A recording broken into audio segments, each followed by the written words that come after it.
She want me to stop at Chick-fil-A so she can use the bathroom. I say, well, we can go, cause we late and I gotta get some gas. You can go, well, I'm going to a new gas station. You can go use the restroom.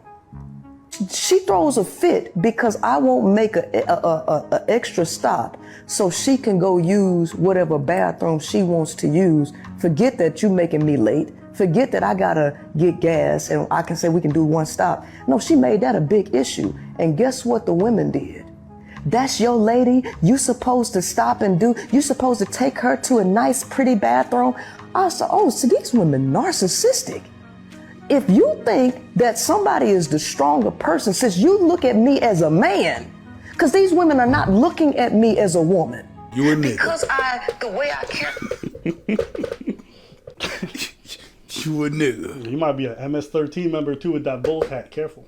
Get your ass deported. Yo, that's crazy. Get your ass deported. Looking at me as a woman. Because the way I carry myself, the way I speak, my assertiveness. Yeah, These you women a handsome look at me as stud. a man. You a handsome man. You look like a handsome boy. Guys, I like my hair. It's starting to get back crunchy. You look like a boy. You look like Kamaya. You look like a handsome boy. It be all.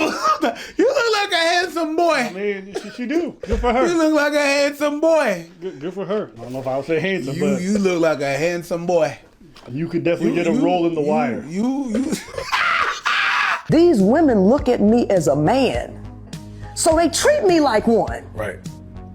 So in their mind, I was supposed to bend over backwards and take her to a special a special place to use the bathroom. To hell with me making a logical decision to do a one-stop shop so we can get on the road. I was the villain then. That's right. You're a narcissist.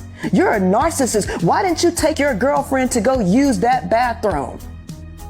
Wow. I say, so this is what they dealing with? Yes. This? Yes. Okay.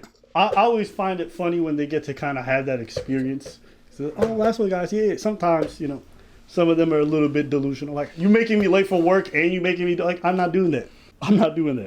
But what do you think about what she said?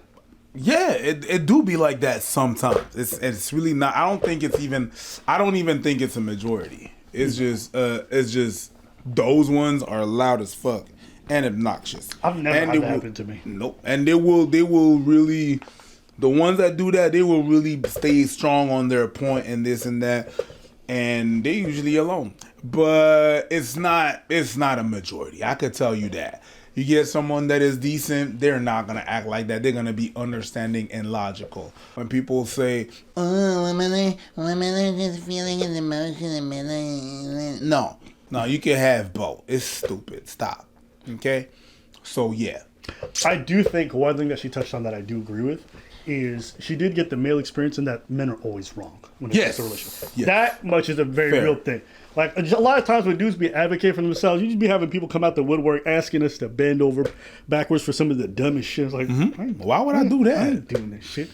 Yeah, but you have to understand that, like, sometimes you're being fucking unreasonable. Okay? And you deserve to be called on your shit. Ta-da. You need to be called on your shit. I appreciate her. She said, "Oh, this is what men go through." Damn, I'm sorry. It's like, okay. And she said that like a handsome boy. She did. Yeah, I wish I could tell you guys I have a more visceral reaction, but I don't because I've never dated somebody who's high maintenance like that. I wouldn't. Like I've dated people who are just team players. So like, yo, we late. Okay, use this bathroom. Boom, boom, boom. We moving. Because like, I don't know. Here's what I think. This is my honest opinion. If y'all both got jobs and you're in a hurry, nobody talking like that. No. My girl not talking like that. I ain't talking like that. So it just don't make sense to me. And I've never lived this experience. I've never dated somebody who was super. I never dated a princess. That's what that sound like to me. I feel like there's signs that the person's gonna be like that. Yeah. Before it gets to that point, you're gonna know, and that's just not my type. That's just not my thing. I just don't know any woman who could have a job and then be mad at you for not stopping at a specific bathroom knowing he's going to make you late. That's somebody who don't work. That's somebody who don't have like responsibilities. They don't know efficiency. Yeah. That sounds like an 18-year-old. So that's not. Yeah, you are. I think that the thing that happened is that because you are a handsome boy, you want to just off a baddie, and then the baddie gonna act like that. Which is fine. But yeah. Yeah, honestly, on the list of things that dudes deal with in a relationship that I'm like, oh, that shit's fucking annoying, this is like near the bottom. Because this one's very avoidable. Yeah. There's unavoidable shit that's just like, ugh. You know what I'm saying? Can you think of something? No. You can't think of nothing from a dating perspective as a dude that's just like... No. Dating? No. That's not my field. That's yours. Oh, you've been in a relationship. That's fine. You don't think there's any aspects of even a relationship life that's gender coded, that is an expectation placed on you? No. No, I can think of one. Maybe you could help me with that. If you give me examples, maybe I could... Okay, I'm going to ask you a different question. Go ahead. Are there any responsibilities that are gender coded that you're expected to just assume? Yeah, but we spoke about that before, so it's not like I just assumed it. When we talking about chores and shit like that, like the garbage, that's me. Sure. That's me, but it's just all things that we spoke about. Okay, beyond garbage, is there anything else that you might think of? No. My shit 50-50. You know what I mean? And at some point in the relationship, she wasn't providing much of the money. Mm-hmm. So and then there was a switch, but I mean, it was always leveled. Mm-hmm. That's why every time I hear some shit about pills and everything and stuff, I'm like, yo, you guys don't, that's not my reality. Gotcha. But then you're going to tell me that, because of that, because of my reality. In my reality, I'm a simp. Mm-hmm. I'm a blue pill. I'm a this and that. All the things that you're calling me, I call it headache free. Mm. So I don't see it. But what are some things for you? Maybe it's going to come to my mind. I think generally romance is for the ladies. Dudes, basically, think about all the relationship-related days or like events. It's all geared towards men doing things for women. Well, we don't celebrate Valentine's Day. Okay, fair. But you asked me the questions. I'm telling you just in general. But I know what you're saying. Yes, and I'm trying to bring it back to me and answering your question. You understand? Because the point is still to answer that question, right? Sure. So you're saying, okay. So the romantic stuff, sometimes my girl playing strips, sometimes it's me. Okay. So, it's very 50-50 on that. Yeah. So go ahead. I'll say another one. Men are just supposed to give their lives for women, and it's just an expectation. There's like very little gratefulness involved. In marriage? Like in marriage and relationships and everyday life. That's a gender expectation that a lot of women don't understand. Mm-hmm. Like, one of the funniest things I hear all the time that, like, from a gender perspective is fucked up, but nobody ever talks about? I will hear all the time, because I watch the news about, some boat capsizing off the fucking coast of Libya. Yeah. And it's like, all right, 300 people died, including 30 women and children. And then you just move on. It's like, okay. What about the men? So there was more than 200 men who drowned in this fucking water. Right. But y'all only felt the need to specify that there was 30 women and children. Because it doesn't matter. Yes, but yeah, you're right. People think like, oh, that's such a minor thing. But no, what I'm saying is it speaks to an attitude where when men's lives are lost, people are like, it should just happen. Take Israel-Palestine. Every time they talk about the amount of bodies who drop, they'll always mention at the end women and children, right? The reason why is there's some assumption that men may be involved, even though that's not true. Vast majority of men who pass away in these conflicts are just regular civilians who didn't ask for any conflict, but they become an afterthought, right? Like their lives are meant to be. Think of a lot of our romantic movies. Oh, I got it. Yeah, whenever there's spiders, this me. Whenever there's bugs, the bugs, the spider. That's your job. That's me. The noise in that house. Yeah. That's me. Yeah. Also, I know where all the weapons in the house are. Now, to be clear, I'm not sitting here being like, oh my God, it's so horrible that men have to. I'm not saying that. I'm just saying the expectation and just take it for granted. It's like, yo, do you realize like y'all be asking us to lose our fucking lives?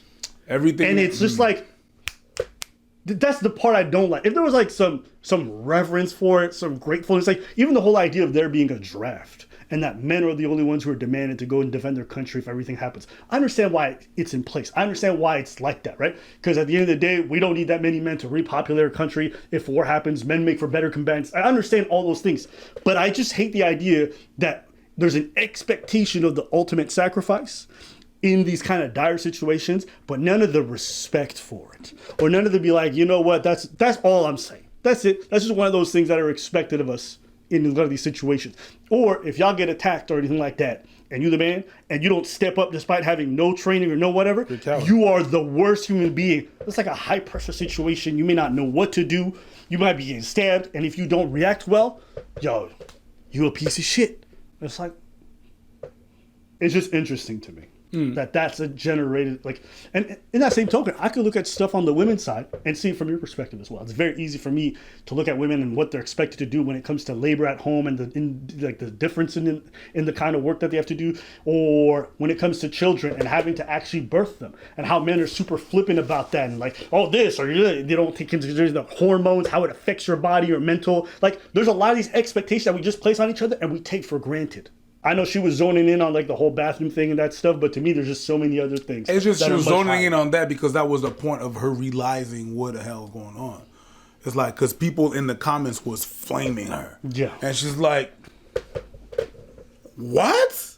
Are you not seeing that that's not efficient in that? So that's the reason why she was putting that. That's the flagrant example that she had, that she was like, okay, these people are crazy. Yeah. I mean, again, it's been pretty 50-50 for me, so I'm good. Got you. I'm good. I got some person that was raised in a way that she was not feeling like she was entitled or a princess or whatever, whatnot. So it's not a thing in your life. It's not a, yeah. The girls only table. It's only girls table? Yeah, I'm asking you to leave. I'm respectfully asking you to go to another table. If you want to like speak with you guys, like... There are plenty of tables, like there's that one over there that you guys could go to. Why is she so rude? Because I'm not, go away. It's true. Did he say, why is she so rude? That's what he said, right? Why is she so rude? Okay. Interesting. Go, begging, on my knees, go. It's just like, It's our table. it's just weird for you to just sit down with us. Like, Go to the I don't table know where you. there's no people, right there. You see that? Guys, there's no one over there. You should go sit there. I think you should go sit there. You say, you're so hot? Look, it's crying. It has no people at its table. You guys need to go over there. My brother likes your friend. That's good. My brother likes your old friend there.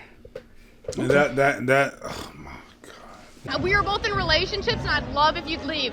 Why so okay? Go away, please. Go. Do you want me to spill your Guinness on you? Because I will. Go away. I'm asking you to fucking leave. Go. I guess we'll go then. You want our table? We'll fucking go. Go. Leave. I'm asking you to fucking leave. Go. Get away. Witch. Go. So this video went viral. So yeah, shout out to those guys. I mean, they really sat there and they're like, I think we still got a chance. I think we can turn this thing around. They took over like they were about to colonize the table. They colonized the table. Boy said, "This is our land. This is our land. This is our land. Like we're not." I like her.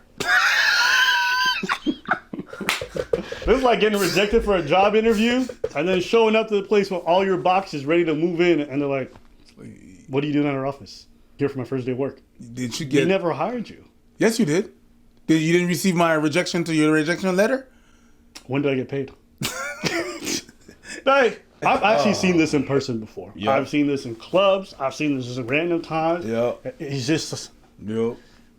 They just don't want to leave. I think about the fact that the woman was recording. These guys were already sitting down. That means that they probably were already asking these dudes to leave for a hot minute. They were telling, yo, please get the fuck off this table. Yo, leave. And then she pulled out the cell phone. And the fucked up thing is that if these girls try anything, these guys are probably going to act crazy. Yeah. You should have left the first time she said go. Yeah, as long as you're like at a club, like they're sitting down in some fucking food spot. You just sit yourself at the table. Yo, I don't know. Maybe it's my antisocial behavior too, but if I was sitting at a table trying to eat, somebody sat across from me my God. and there's other free tables, I'd be like, excuse me. I'd be like, is this person serious right now? When you take the bus and the motherfucker comes sit next to you. And there's a bunch of...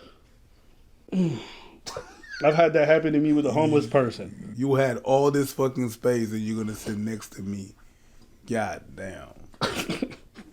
God damn. That shit triggers the shit out of me. I mean, on top of that is that imagine the homeless person be like, yeah, but I think you're nice. God damn. It's the same thing.